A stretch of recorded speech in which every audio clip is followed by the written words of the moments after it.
Somewhere in your home, there's a thermostat keeping the temperature steady. You adjust a dial or tap a screen, and the room warms up. You hardly notice it.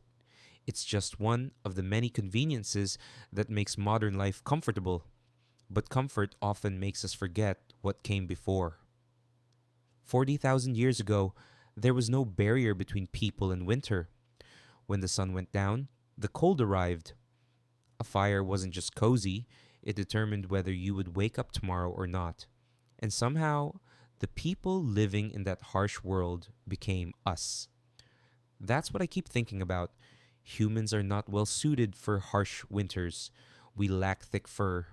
We don't hibernate. We don't have a layer of insulating fat. If you stripped us of our clothes today and left us outside in freezing temperatures, we would lose heat alarmingly fast. Compared to many mammals, we are surprisingly vulnerable.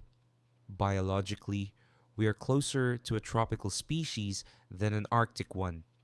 This makes our history feel almost impossible. How does a creature that struggles in the cold end up spreading across frozen continents? Not just visiting them, living there, raising children there, growing old there. Imagine standing in that landscape for a moment. The wind never really stops. It feels cold and strips heat away with each gust. Snow stretches as far as you can see. Trees become scarce. The days grow shorter. Sometimes darkness arrives before morning even feels like it has begun. There are no heated homes, no spare jacket hanging by the door, no supermarket if the hunt fails. If you dropped most of us into that world with just the clothes on our backs, we would probably last only days. Yet entire communities somehow built lives there. They didn't just survive from one sunrise to the next, they planned for seasons they hadn't even reached yet. At first, the explanation seemed simple: fire, clothing, shelter, and those were certainly important. Around 30 to 40,000 years ago, archaeologists began finding finely crafted bone needles, small enough to fit through the eye of a modern needle. It's an easy artifact to overlook, but a needle carries a huge story. A hide thrown over your shoulders blocks some of the wind. A hide that's been carefully cut, stitched, and fitted traps warm air close to the body. It seals the openings where heat escapes. Suddenly, clothing is not just covering skin, it becomes portable shelter. Fire changed everything as well. It wasn't just warmth. Fire made tough food easier to digest. It unlocked calories hidden inside fat and marrow when plants were buried under snow. It extended daylight, scared off predators, dried wet clothing, and transformed a dangerous landscape into one that could actually be lived in. Then there were homes. In parts of Ice Age Europe, where forests had disappeared, people built shelters from mammoth bones. I've always loved that image.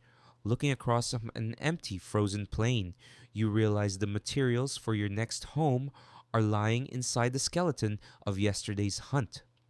Massive ribs became walls, animal hides stretched overhead, a fire glowed in the center, while winter pressed against the outside.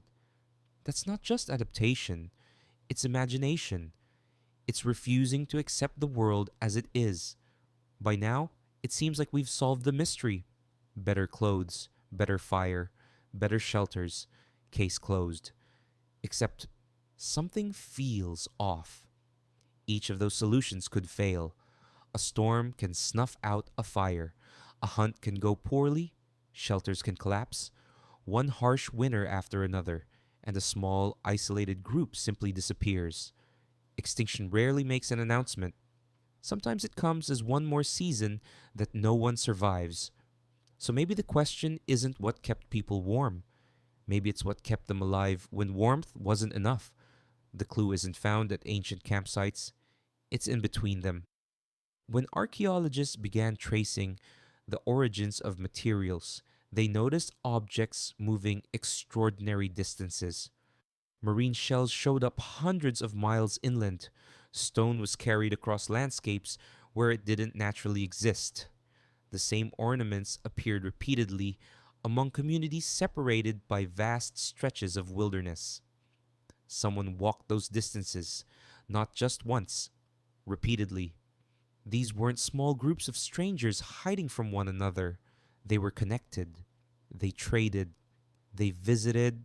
They shared knowledge. They shared resources. And eventually, they shared families. Ancient DNA tells a similar story. Instead of isolated groups shrinking into genetic dead ends, researchers find evidence of populations mixing over generations. People moved between communities often enough to keep those connections alive. Some anthropologists believe these journeys became traditions, seasonal gatherings, ceremonies, visits made not out of urgency for food, but because maintaining relationships was just as important as keeping the fire going. Imagine walking for days through freezing weather just to strengthen a friendship. Not because it solves today's problem, because someday, maybe years later, that relationship might save your life. It's such a deeply human idea. Preparing for a future you can't predict by investing in people instead of certainty.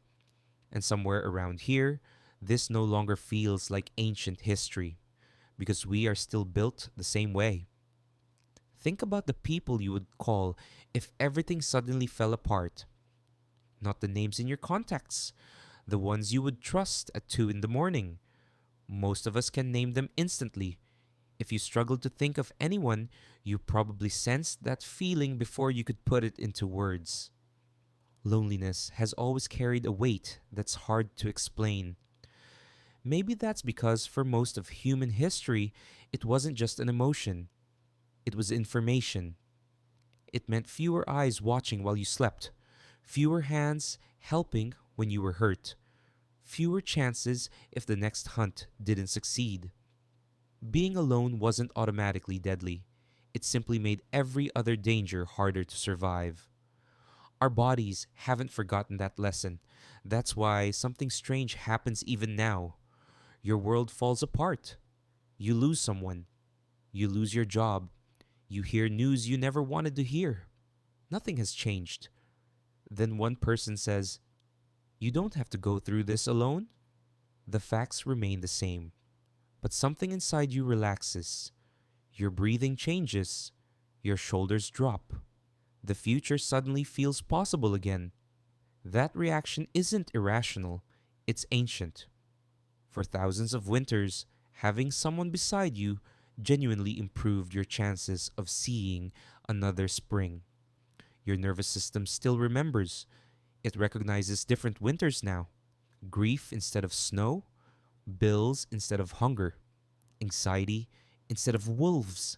The landscape changed, the wiring didn't.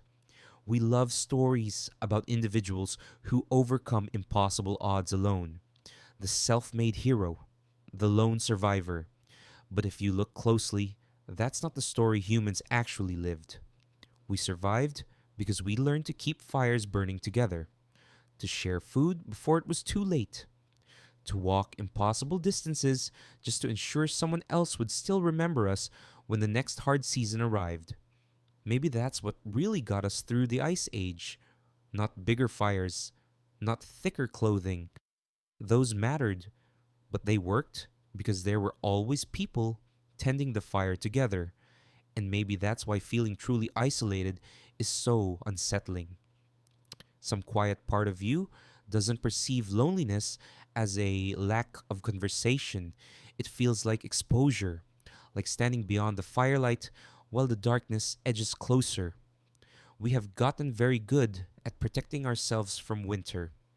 We built insulated homes, central heating, electric blankets, thermostats that silently remove the cold before we even realize it. Most of those inventions solved the problems outside of us. The oldest solution solved the problem inside us. It was never made of stone, or wood, or fire. It was made of people. And beneath everything modern, there's still an ancient human sitting beside a dying fire, listening for footsteps in the snow and hoping the next sound they hear belongs to someone who came back.